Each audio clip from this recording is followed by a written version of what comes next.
What's up, YouTube? Capital G here, giving you guys a quick market watch, letting you guys know what the heck is going on in the secondary market, seeing if we can save you guys a couple of bucks, or even better, of course, make you guys a couple of bucks.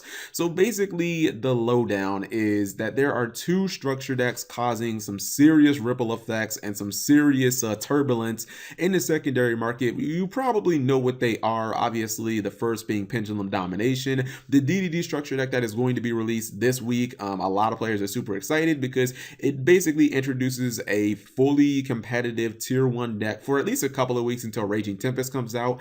And then we have Tyranno's Rage structure deck R, and the dinosaur support is looking very legitimate in my opinion.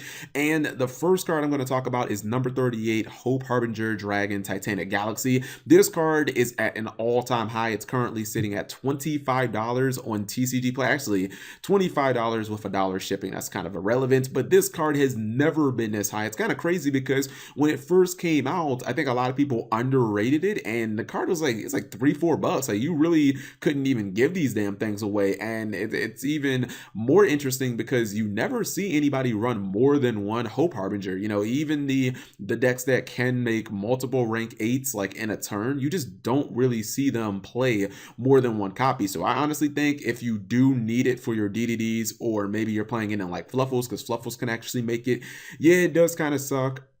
You'll probably have to bite the bullet. I am not sure if this card is going to come down right now, but if you have it and you're not going to play like DDDs or any ranked 8 decks, just go ahead and sell it, man. I don't think it'll ever be this high. You know what I mean? You see that it did have a price of about $16, and that was after the card had spiked, because this card had a very low medium price of like $6-7. So, I mean, do I think it's worth it? If you're playing DDDs, yeah, because you pretty much need it. But if you're not playing DDDs, nah, I honestly wouldn't spend $26 on it. Evolves or Laggia, you guys know this is all because of the new dinosaur support. The dinosaur support is looking incredibly good. I mean, they've got a new level 4 monster that is basically a Stratos and an Armageddon Knight. A lot of people are like, yo, Dino Rabbit format back confirmed.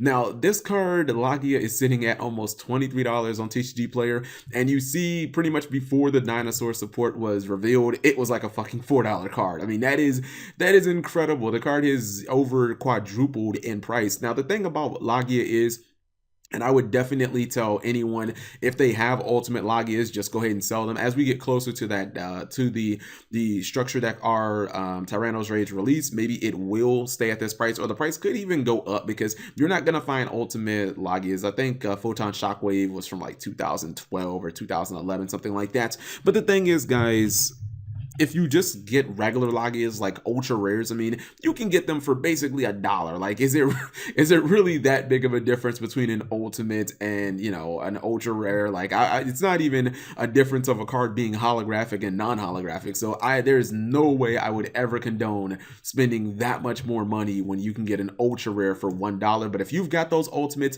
man, cash in on them while the getting is good. So Oracle of Zephyr, this is a really good card. It's always been kind of like a staple in Zephyr, because if nothing else, it is pretty much a Rhoda for the archetype. And Zephyr has some new cards coming out in Maximum Crisis. A lot of people are saying that it makes the deck a lot better. I know that there's a new monster I'm going to talk about tomorrow that lets you Pendulum Summon twice, essentially, which is a fucking stupid concept. I don't even like the Pendulum Summon to begin with, so a card that can let you Pendulum Summon twice is like, oh my god, please don't. And yeah, because this card never was actually reprinted, and Cross Souls is of course out of print, it actually has gone up a little bit. It was about a $5 card. It's going to about $7. The crazy thing is, if Zephyr had topped anything, you could totally see this card like skyrocket to like, I don't know, $10, $12, $15. But it all really depends on how good people believe Zephyr can actually be. So as of right now, I mean, I would say it's probably just a hold. You know what I mean? As we get closer to Maximum Crisis, of course, the Zephyr people who don't, or people who have interest in Zephyr, might be willing to spend a little bit more, but I honestly don't see this card going that much higher without any legitimate tournament results. Like, if Zephyr top stuff, yeah, it'll go up, but outside of that, it shouldn't go higher than, I don't know, maybe $750.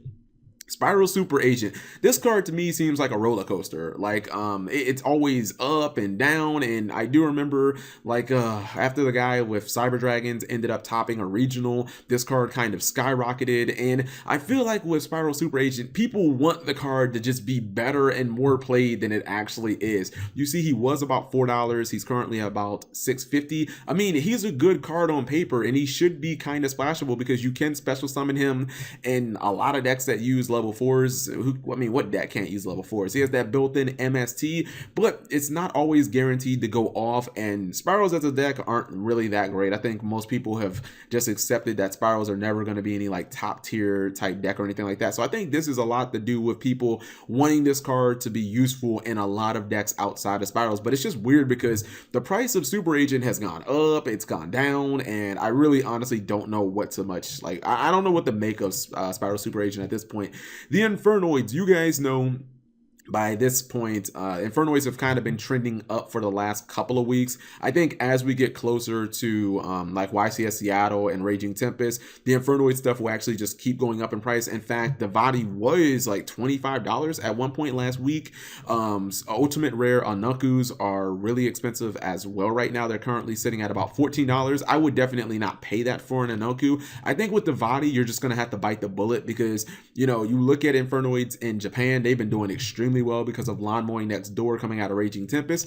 But the thing about the Onochus is it did get a reprint. It came out in the mega packs, and it has another rarity. And you know, it's been printed as a secret rare. So I mean, don't pay $14 for a copy of a card, guys, when you can basically pay like less than $2 for a copy of a secret rare version. And the thing is, I think that these cards are actually all going to go up. With Infernoids, if they do anything at YCS Seattle, I really think that you could see Davadi, which is a card that was never reprinted. It never had a mega pack printing. I think you could totally see this card go to like $30 or something like that. Now, Onochu, the Ultimate Rares, I'm not really sure how much more of a market there is because as people start playing this deck, I think that you'll just see more people go to the filter down to the secret rares. And I know, if I'm not mistaken, at the Houston Regional over the weekend, there was a Burning Abyss Infernoid player that actually ended up topping as well. So Infernoids are already doing pretty well on the regional level. And he wasn't like, there was another one, I believe maybe 2 months ago that did the same exact thing also in Texas. So maybe Texas is just BA Infernoid country. Then the last card is Crystal Wing Figo Dragon. This one has been kind of just trickling up for a while. This card did have a low of about $30 when a lot of people weren't really messing with Crystal Wing. They thought it was just a little too difficult to summon. I mean, I think everybody has always acknowledged that this is probably like the best synchro to come out all of in the entire 2016 year. It's one of the best synchros in the game currently, and you pretty much need it if you're going to play DDD. The same thing can be said when Fusion Enforcers comes out, when the Wind Witch Idola Artifact deck is at full power. So I think those two decks are keeping this card's price up, and I honestly don't think Crystal Wing is going to drop below 50 anytime soon, because even if DDDs just don't do that well, like if they kind of flop for their 2 weeks where they don't have to worry about Zodiac Beast and they're at full power, there is still the Wind Witch Idola Artifact, and they can make Crystal Wing and they can make one that is invulnerable to card destruction. So it's actually a better Crystal Wing play than DDDs. So you guys let me know what you think. Hype is obviously a hell of a thing because it always has crazy impacts on the secondary market. If there were any cards that I missed out, please leave that in the comment section below. Thank you guys for watching. As always, subscribe if you have not already.